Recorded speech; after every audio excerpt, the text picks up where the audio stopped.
ఈ దఫా అంటే క్రిందటిసారి అప్పట్లో చంద్రబాబు నాయుడు గారిని వెటకారం చేస్తూ ఆహ్వానిస్తే ఇప్పుడు జగన్మోహన్ రెడ్డి అదే వెటకారాన్ని అనుభవించారు.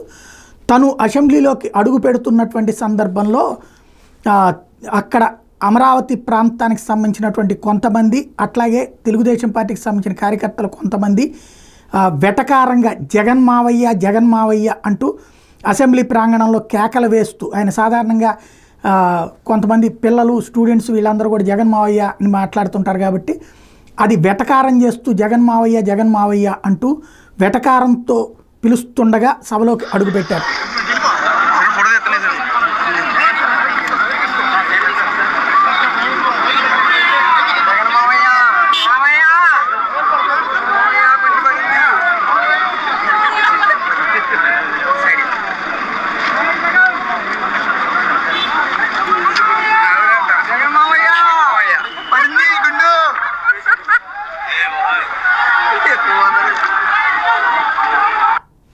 ఇది వెటకారంగా ఓ పక్కన జనసేన కార్యకర్తలు ప్లస్ ఇటు తెలుగుదేశం కార్యకర్తలు కూడా జగన్ మావయ్య అన్నటువంటి నినాదాలు చేయడం, అక్కడ వాళ్ళ మధ్యన అంటే సభ లోపలికి వెహికల్ అలౌడ్ ఉండదు. మామూలుగా సాధారణ ఎమ్మెల్యేకి, ఆయన సాధారణ ఎమ్మెల్యేగా ఉన్నారు కాబట్టి కుదరదు.